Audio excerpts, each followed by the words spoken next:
जब जीवन में अंधेरा हो और कोई राह न दिखे, तब बुद्ध की बातें रोशनी बन जाती हैं। सुनिए, बुद्ध की ज्ञान से भरी सच्ची कहानियां। नमस्कार। आज हम एक बहुत ही दिलचस्प बौद्ध कथा पर बात करने वाले हैं। ये कहानी है बदलाव की और नजरिए की।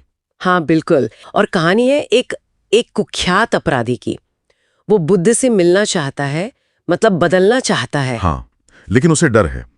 डर इस बात का कि भाई मेरा जो अतीत है उसके चलते शायद मुझे स्वीकार नहीं किया जाएगा। बिल्कुल। और यही इस कहानी का मर्म छुपा है ना। वो द्वंद्व, अतीत के कर्म एक तरफ और दूसरी तरफ वर्तमान में, भविष्य में बदलने की संभावना। सही। और हम देखेंगे कि कैसे दो बिल्कुल अलग नजरिए हैं, सारिपुत्र का और बुद्ध का। तो कहानी कुछ यूं आगे बढ़ती है कि ये अपराधी जिससे सब डरते थे, नफरत करते थे, वो बुद्ध से मिलकर सन्यासी बनना चाहता है। पर उसमें हिम्मत नहीं है कि वो सामने से जाए। वो पीछे की दीवार फांदकर चुपके से अंदर आता है। जरा सोचिए उसकी हालत क्या होगी।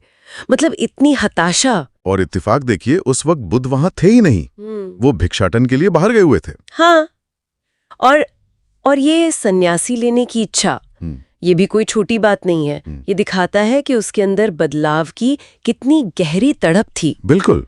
लेकिन बुद्ध के शिष्यों ने उसे देख लिया, पकड़ लिया। वो बेचारा गिड़गिड़ाने लगा कि मैं चोर नहीं हूं, मैं तो बस सन्यासी बनना चाहता हूं। तो फिर शिष्यों ने क्या किया? शिष्य उसे सारिपुत्र के पास ले गए। सारिपुत्र, जैसा कि हम जानते हैं, वो अपने ज्ञान से लोगों के पिछले जन्मों को देख सकते थे। हाँ, उनकी ये खास क्षमता थी। देखो, तो शिष्यों ने उनसे कहा, अनुरोध किया कि देखिए तो जरा, क्या इसके पिछले जन्मों में कोई पुण्य कर्म है? कोई ऐसी बात जो इसे आज यहाँ खींच लाई है? ये दिलचस्प है। देखिए, शिष्य भी उम्मीद कहाँ लगा रहे। अतीत में वो मानकर चल रहे हैं कि आज की ये अच्छी इच्छा जरूर किसी पुराने पुण्य का ही फल होगी। सही बात है, जैसे कि वर्तमान का कोई अपना वजूद ही ना हो। बिल्कुल। यहीं से वो सवाल उठता है कि क्या अतीत ही सब तय करता है? और फिर इस सारिपुत्र ने देखा, और जो उन्होंने देखा वो हैरान करने वाला था। क्या देखा उन्होंने? हजारों जन्म, और हर जन्म में वो पापी ही रहा।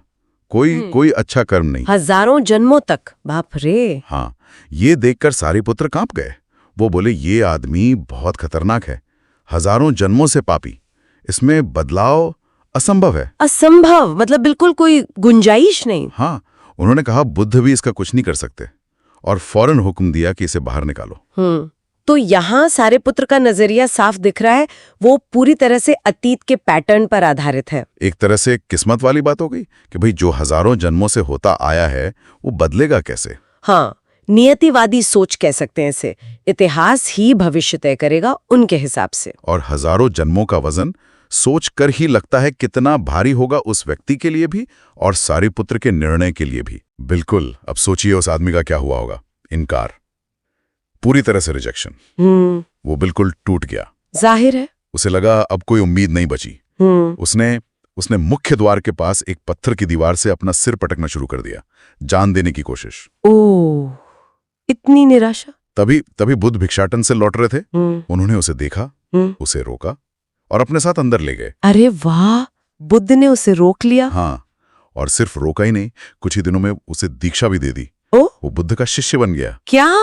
वही व्यक्ति जिसे सारिपुत्र ने कहा था कि बदल ही नहीं सकता। वही। ये तो कहानी का सबसे बड़ा मोड़ है। मतलब एक तरफ सारिपुत्र का अतीत केंद्रित इनकार और दूसरी तरफ बुद्ध का वर्तमान केंद्रित स्वीकार।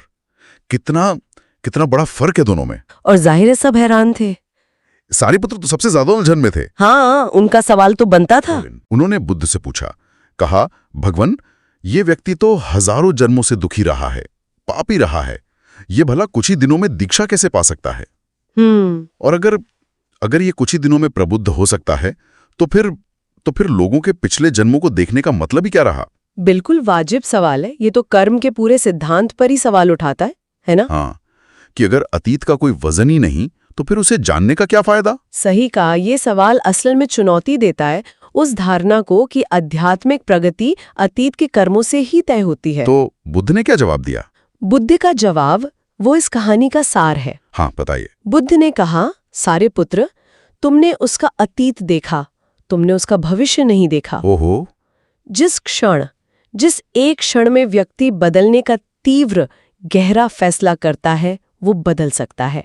वो निर्णय, वो इच्छा की तीव्रता, वही निर्णायक है। मतलब वर्तमान का वो एक क्षण। हाँ, उन्होंने आगे कहा, माना इस आदमी ने हजारों जन्म दुख झेले हैं, पाप किए हैं, लेकिन अब उसके अंदर बदलने की जो तड़प है, जो प्यास है, उसकी तीव्रता अनंत है। अनंत तीव्रता। और इसी अनंत तीव्रता के कारण वो कुछ ही दिनों में दीक्षा पा सका। वाह! तो बुद्ध की शिक्षा का निचोड़ ये है कि वर्तमान क्षण और उसमें जो हमारा इरादा है, जो संकल्प है, उसमें इतनी जबरदस्त शक्ति है कि वो अतीत के हजारों जन्मों के कर्मों पर भी भारी पड़ सकती है। बिल्कुल। बात सिर्फ अतीत के इतिहास की नहीं है, बात भविष्य की संभावना की है। बुद्ध की नजर भविष्य की क्षमता पर थी। ये कर्म और बदलाव की एक बहुत ही आजाद करने वाली, उम्मीद जगाने वाली समझ है। ये नहीं कि आप अतीत के कैदी हैं। सही। तो इस कहानी से जो सबसे बड़ी बात समझ आती है वो ये है कि हमारा अतीत वो हमारे भविष्य को हमेशा के लिए बांध कर नहीं रखता। अगर वर्तमान में बदलने का हमारा इरादा सच्चा है, तीव्र है, तो एक नया रास्ता खुल सकता है, हमेशा। हाँ, चाहे पिछला रास्ता कितना भी अंधेरा क्यों ना रहा हो, वर्तमान की वो चिंगारी वो हजारों साल के अंधेरे को मिटा सकती है। बिल्कुल। तो अंत में एक सवाल शायद हम अपने सुनने वालों के लिए छोड़ सकते हैं। हाँ, जरूर। अगर वर्तमान के एक निर्णय में, एक संकल्प में इतनी शक्ति है, तो जरा सोचिए, अगर हम अपने जीवन में या दूसरों को देखते हुए अतीत की सीमाओं या गलतियों पर अटकने के बजाय पूरी शिद्दत से, पूरी तीव्रता से भविष्य की संभावनाओं पर ध्यान दें, तो क्या कुछ नहीं बदल सकता? बहुत गहरा सवाल है, सोचने में मजबूर करता है। बिल्कुल। तो आपको आज की कहानी से क्या सीख मिली, नीचे कमेंट में ज़रूर बताइए। अगर पसंद आई हो, लाइक कीजिए, सब्सक्राइब ज़रूर करें और अपनों के साथ शेयर करना ना भूलें। फिर मिलते हैं टेल्स फोरम पर।